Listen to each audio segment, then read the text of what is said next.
Hello friend, welcome to my channel. कैसे हैं आप सब। और फ्रेंड्स, अभी अभी मैंने यहाँ पर कपड़े फैलाए हैं। देखिए, अभी पूरी तरह से सूखे भी नहीं हैं और बारिश होना चालू हो गया है, तो इसलिए मैं इन्हें वापस उठा ले रही हूँ। तो इसको मैं अंदर डाल दूँगी। अंदर मैंने कमरे में डोरी बांध रखी है जिसमें मैं इन कपड़ों को फैला दूँगी। पर अंदर है तो थोड़ा देर से सूखेगा, लेकिन ठीक है, भीगने से तो अच्छा ही है कि सूखने में थोड़ा देर ही लग जाए। और फ्रेंड्स, अभी मैंने खाना नहीं बनाया था, सिर्फ दाल बना हुआ है, क्योंकि सुबह मैंने नाश्ता वगैरह बनाकर उसके बाद मैंने कपड़े धोए और उसके बाद मैंने खाना चढ़ाया। पर भाई, मैंने सिर्फ दाल ही बना हुआ था और मैं खाने में बाकी का काम कर रही थी। तभी बारिश होने लगी, तो मुझे बाहर जाकर पहले कपड़े उतारने पड़े और उसके बाद फिर मैं वापस आ गई थी। तो मेरा दाल पक ही गया है और उसके बाद मैं यहाँ पर चावल डालने के लिए इसे धुल लेती हूँ। मैंने पानी डाल दिया है कुकर में पकने के लिए। तो मैं अभी आज गैस पर नहीं बना रही हूँ, क्योंकि मेरा गैस ख़त्म हो गया है। और मैं इसलिए मैं जो मैंने नाश्ता बनाया था वो मैंने चूल्हे पर ही बनाया था, क्योंकि लाइट नहीं थी सुबह। और अभी लाइट आ गई है, तो मैं दाल बना लिया है और अब मैं चावल डालने जा रही हूँ। तो यहाँ पर मैंने चावल धुलने के बाद ये गिलास वगैरह जो ऊपर रखे हैं मैंने सेट कर रही थी। तो चाची ने सुबह धुल दिया था ये चाय वाले बर्तन और गिलास, और उसके बाद ऐसे ही रख दिया था। वो मतलब सेट नहीं करती हैं, बस ऐसे धुल कर रख देती हैं। तो उसके बाद मैं सेट कर देती हूँ, क्योंकि अगर ऐसे मैं उठाती हूँ तो एक के बाद दूसरे गिर जाते हैं। इसलिए मैं इन्हें वापस सही जगह पर कर रख दे रही हूँ। और इधर मैं आ जाती हूँ चावल डालने के लिए। यहाँ मेरा चावल पक गया है और उसके बाद मैं रोटियों को सेक लेती हूँ।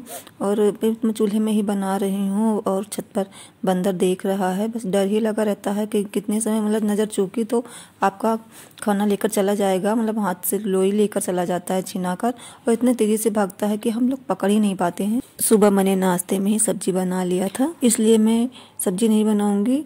और मुझे अभी कहीं जाना है, तो इसलिए मैं सोच रही हूँ मेरा काम जल्दी से जल्दी ख़त्म हो जाए, तो मैं जाने के लिए तैयार हो जाऊँ।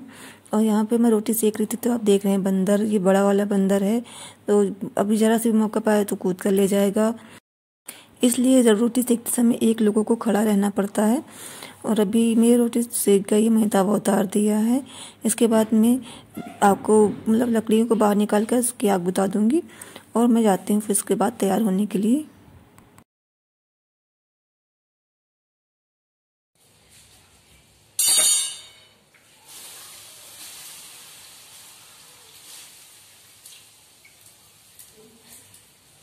और फ्रेंड्स, मैं अभी आ गई हूँ बैंक। तो अभी आप जानते होंगे, मैंने आपको पहले भी ब्लॉग में बताया है कि मैं जन सहायता समूह से जुड़ी हूँ, जिसका फॉर्म मैं पिछले वीडियो में आपने देखा होगा कि मैं भर कर आई थी, लेकिन वो जमा अभी नहीं हो पाया है, क्योंकि सारी फॉर्मेलिटी करने के बाद मैनेजर साहब चले गए थे किसी मीटिंग में। तो फिर हमें वापस लौटना पड़ा, हम तीनों लोगों को, अध्यक्ष, कोषाध्यक्ष और सचिव को। इसलिए फिर नहीं जमा हो पाया उस दिन। और आज फिर मैं गई थी, मतलब ये हुआ सिर्फ जमा कर सारी फॉर्मेलिटी हो गई थी, सिर्फ जमा ही जमा करना था। पर जब हम लेकर गए मैनेजर के पास, तो उन्होंने कहा कि अभी फ्रंट पेज पर जहाँ पर हम तीनों लोगों की फ़ोटो लगी हुई है उस पर साइन नहीं हुए हैं, और वो साइन मैनेजर के सामने ही करना था, जिसे हम लोगों ने नहीं किया। बस ये बात हम लोगों को पता ही नहीं थी, और क्योंकि वो थे ही नहीं, मैनेजर चले गए थे, तो इतनी जानकारी हमें नहीं थी।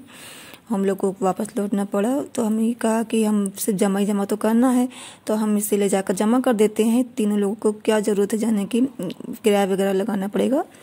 तो हम तीनों लोग नहीं गए थे। तो फिर मैं बाइक से, भैया को कोई काम था रायबरेली में, तो उनके साथ मैं चली गई थी सिर्फ जमा करने के लिए कि जमा हो जाएगा। पर वहाँ पर जाने के बाद पता चला, मैनेजर ने कहा कि इसमें अभी तीनों लोगों के साइन चाहिए, और वो भी सामने मैनेजर के सामने चाहिए। तो अभी तीनों लोग तो थे नहीं, तो फिर निराश होकर हमें वापस लौटना पड़ा। उन्होंने कहा कि ये तीनों लोग साथ में आइए तभी ये जमा होगा। तो फिर उसके बाद मुझे निराश होकर वापस लौटना पड़ा। इतना दुख हुआ, मतलब कि कितने दिनों से ये काम रुका हुआ था।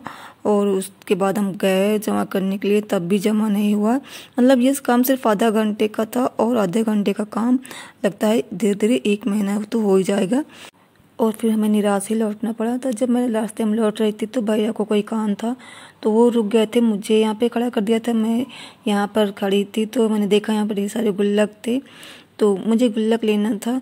और जब मैंने उससे पूछा रेट तो उन्होंने मतलब मुझे छोटा वाला गुल्लक पसंद आया, तो मैंने उसका रेट पूछा तो कहा 10 रुपये। तो मैंने कहा ठीक है, और फिर उन्हें ले लिया। इसे अच्छा लग रहा था मुझे, छोटा सा था, मैं इसे कहीं भी छुपा कर रख सकती हूँ।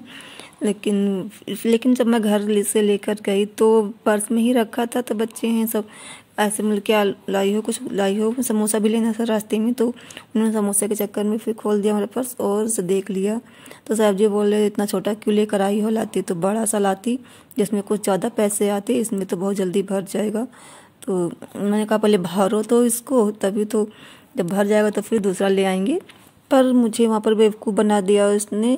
तो क्योंकि भैया आए थे तो उन्होंने भी एक गुल्लक खरीद लिया, तो वो बड़ा गुल्लक लेकर आए, खरीद कर लाए। तो मैंने पूछा कितने का है, तो कहें ये 10 रुपये का है। तो मैंने कहा अरे मेरा गुल्लक तो इतना छोटा सा मैंने लिया, तो वो उससे 10 रुपये का दिया, और तुम्हारा गुल्लक इतना बड़ा है तो तुम्हें 10 रुपये का दिया। तो मतलब मुझे बेवकूफ़ बना दिया। तो फिर मैं काफ़ी मतलब आधे रास्ते में आ गई थी, तब भी मैंने पूछा।